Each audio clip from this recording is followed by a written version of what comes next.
Welcome students. Today our topic is molding materials. Molding materials or molding sand, which is used to making the mold cavity for casting processes. अच्छा, जो हमारे पास moulding materials है वो moulding material two types के होते हैं. As you see in the skin, permanent mould और temporary या रिफ्रैक्टरी मोल्ड. परमानेंट मोल्ड हमारे पास हम बोल सकते हैं वो मेटल्स के होते हैं like ferrous metal and alloys. और जो हमारे पास सेकंड टाइप टेम्परेरी मोल्ड्स होते हैं which is make from sand और रेजिन्स. ओके. और other type of material also uses like wax, carbon, plaster of Paris or ceramics also used to making mold cavities. Permanent mold are used for low melting point materials. अगर हम ऐसे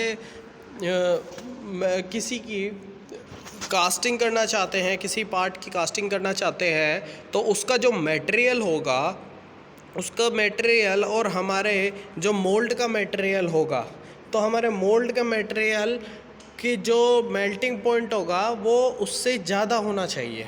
otherwise होगा क्या कि हमारा mould भी melt हो जाएगा जैसे ही हम उसमें मोल्टन मेटल को डालेंगे. दूसरा, इसकी कॉस्ट भी हाई होती है. ठीक है. बट अगर हमको बहुत सारा प्रोडक्शन करना है, लेस टाइम में मैक्सिमम प्रोडक्शन करना है, तो हम इसका यूज़ करते हैं लाइक प्लास्टिक टॉयज़ हो गए या प्लास्टिक रिलेटेड जो भी मटेरियल हो गया वो हम परमानेंट मोल्ड में ही ज़्यादातर बनाते हैं. अच्छा, मोस्ट ऑफ द कास्टिंग जो हम बात कर रहे हैं, बड़े बड़े कास्टिंग हो गए, हैवी मेटल्स हो गए, मशीनरीज़ हो गए, मशीनरीज़ के पार्ट हो गए, वो सब रिफैक्ट्री सैंड से ही बनाए जाते हैं. अच्छा, रिफैक्ट्री सैंड्स होती है उसमें भी कुछ क्वालिटीज़ होती हैं. कुछ क्वालिटीज़ है, आप देख सकते हो. कॉस्ट ऑफ द मटेरियल, सबसे पहली बात तो सबसे पहले तो इसकी जो कॉस्ट होती है वो बहुत कम होती है, हमको नॉर्मली मिल जाती है, कहीं से भी आप ले सकते हो. Quality of the casting required, हमको ये देखना होता है कि जो हमारी कास्टिंग है उसकी क्वालिटी कैसी होनी चाहिए.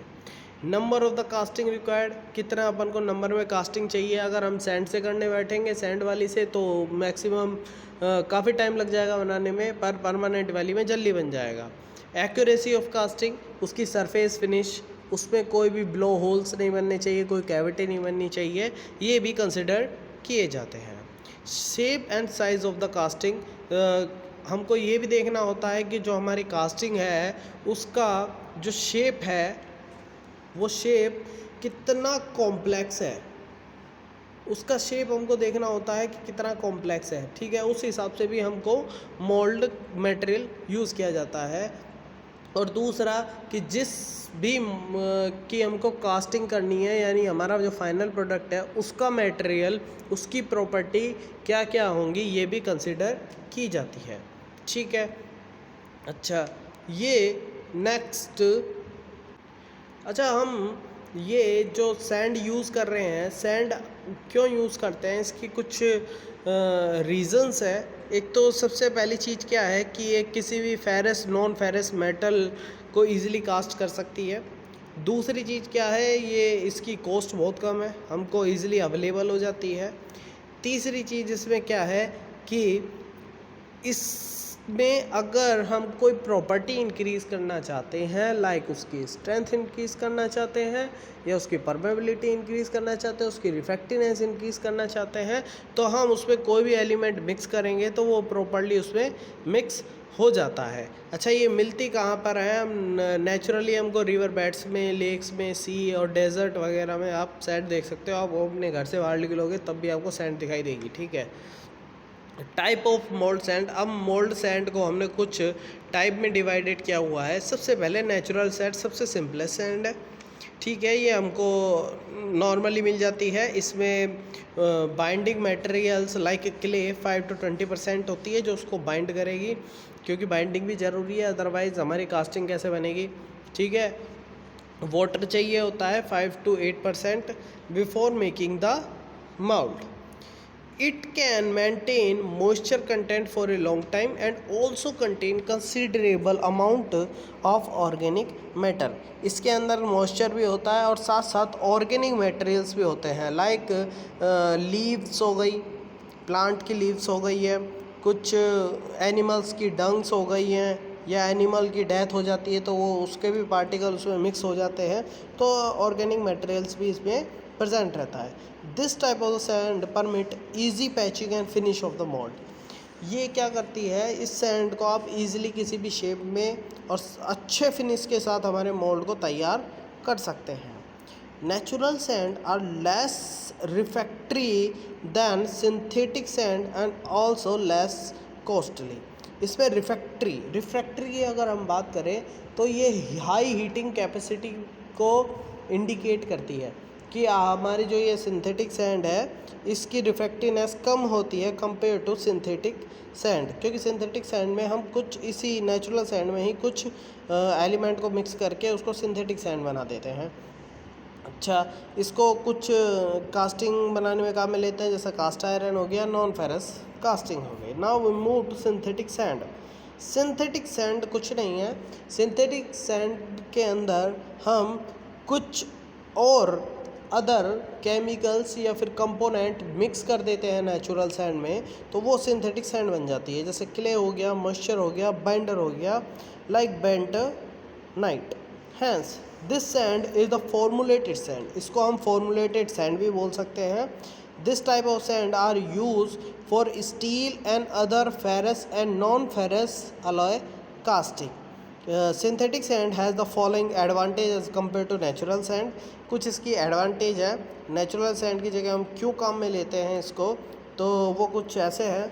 It require less portion of the binder. इसको बाइंडर की ज़्यादा ज़रूरत नहीं है. हाई रिफ्रैक्ट्रीनेस है, जिसके बारे में पहले बात की थी. और परमेबिलिटी भी हाई होती है. परमेबिलिटी होती है कि उसमें पोरोसिटी कितनी है, क्योंकि जब कास्टिंग होगी मोल्टन मेटल को हम डालेंगे हमारे कास्टिंग में तो कुछ गैस प्रोड्यूस होगी, कुछ स्टीम प्रोड्यूस होगी, तो उसको आउट होने के लिए भी कुछ स्पेस चाहिए. तो उसके लिए हमको हमारी जो सैंड होगी वो परमेबल होनी चाहिए, जिससे वो गैसों को आउट करती रहे. Property can be easily controlled. इसकी प्रॉपर्टी को हम आराम से कंट्रोल कर सकते हैं. किसी भी चीज़ के अमाउंट को बढ़ाकर हम किसी भी प्रॉपर्टी को बढ़ाकर या घटाकर हम किसी भी उसकी सैंड की प्रॉपर्टी को इंक्रीज या डिक्रीज कर सकते हैं. Refractory grain size is the more uniform.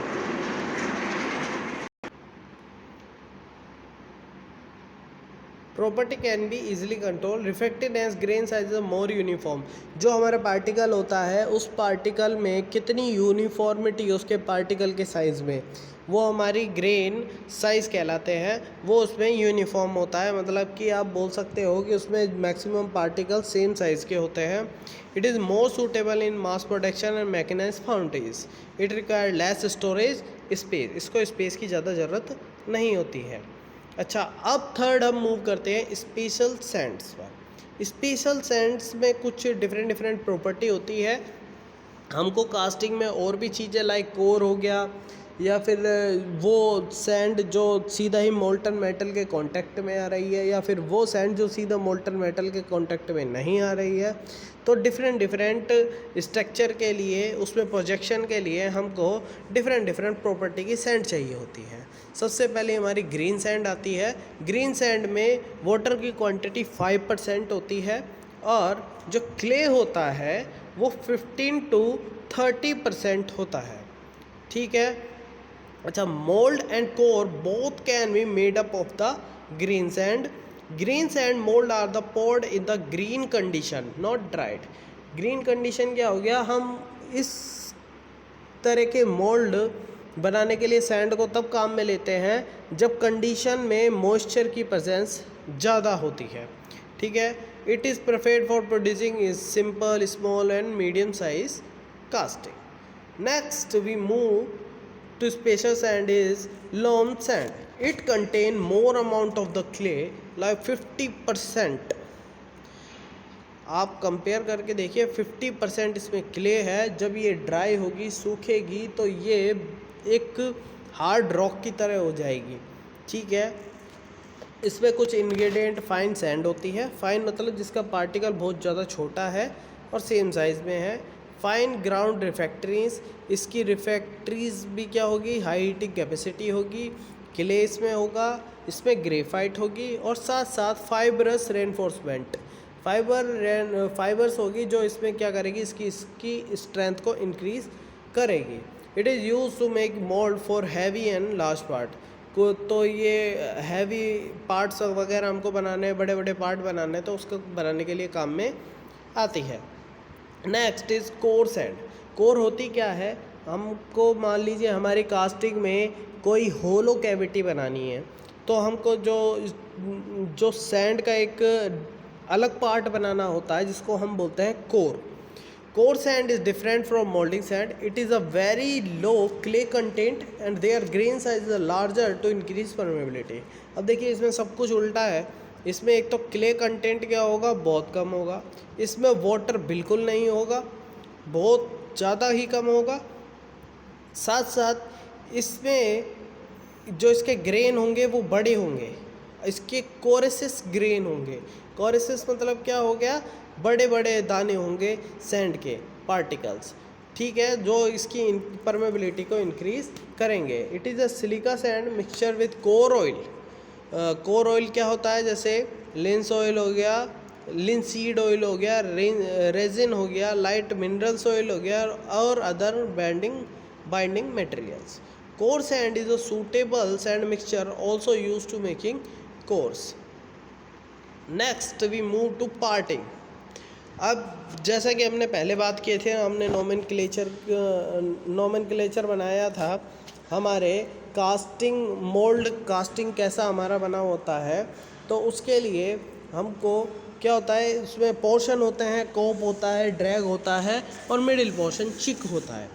तो हमको कोप, ड्रैग और चिक को अलग अलग रखने के लिए उनके बीच में एक सैंड काम में ली जाती है, जो ड्राई सिलिका सैंड होती है, सी सैंड होती है या फिर बर्न्ट सैंड होती है।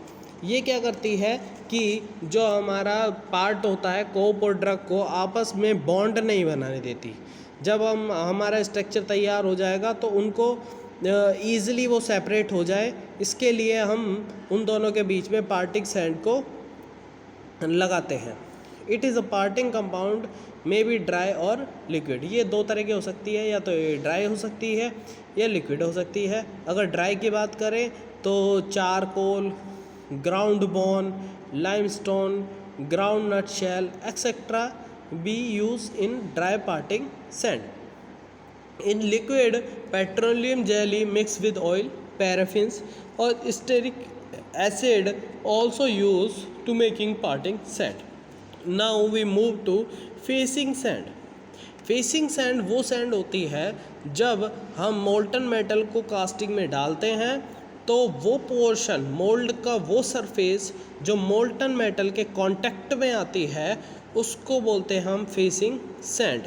अब क्योंकि उसका टेम्परेचर बहुत ज़्यादा होता है और हमको क्या करना होगा, उसकी प्रॉपर्टी को इंक्रीज़ करना होगा, लाइक उसकी रिफ्रैक्टिवनेस इंक्रीज़ करनी होगी, उसकी परमेबिलिटी इंक्रीज़ करनी होगी, उसकी स्ट्रेंथ इंक्रीज़ करनी होगी, तो उसको बोलते हैं फेसिंग सैंड। इसमें कुछ चीज़ें मिलाई जैसे plum bag, graphite, talc, molasses, ये चीज़ें इसमें मिलाई जाती है। मोलेसिस होता है जब हम शुगर के इसका जूस निकालते हैं और उसको बहुत टेम्परेचर पर काफ़ी टाइम तक गर्म करते हैं तो वो ब्लैक कलर अकर कर लेता है, उसको मोलेसिस बोलते हैं। बेकिंग सैंड, बेकिंग सैंड क्या होता है कि जो हमारी फेसिंग सैंड के पीछे की सैंड होती है जो कांटेक्ट में नहीं आती है मोल्टन मेटल के, उसको बोलते हैं बेकिंग सैंड और इसका कलर ब्लैक होता है, इसलिए इसको ब्लैक सैंड भी बोलते हैं। इसमें कुछ पार्टिकल होते हैं लाइक फिन्स, नेल वगैरह, इसे साफ़ किया जाता है तब इसे पुट किया जाता है और इसे फ्लोर सैंड भी कहते हैं क्योंकि ये बार बार यूज़ की जा सकती है। Now other point is property of moulding sand. It is the most important topic. Moulding sand, moulding sand में क्या क्या प्रॉपर्टी होनी चाहिए। सबसे पहले आती है फ्लोएबिलिटी और प्लास्टिसिटी। फ्लोएबिलिटी क्या और प्लास्टिसिटी, एक तो क्या होता है कि जो हमारी सैंड है, सैंड फ्लोएबिलिटी और प्लास्टिसिटी।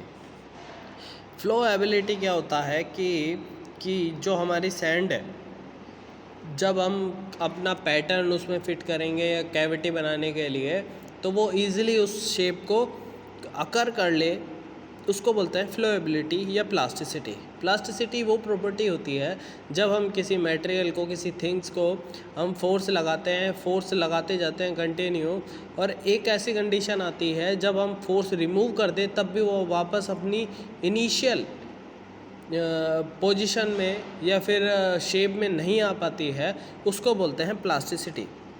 ठीक है, तो जैसे इसकी प्लास्टिसिटी को इंक्रीज़ किया जा सकता है कुछ क्ले और वाटर को ऐड करके। Green strength, it is the strength of the sand in the green और the moist condition. A mold which has adequate grain strength will retain its shape and does not distort or collapse even after the pattern has been removed from the molding box. तो grain strength क्या है? It help in making and handling the molds. If the mold is the hardened in contact with the pattern surface with adequate grain strength, then high degree of the dimensional accuracy and stability can be obtained. तो इसमें क्या होता है कि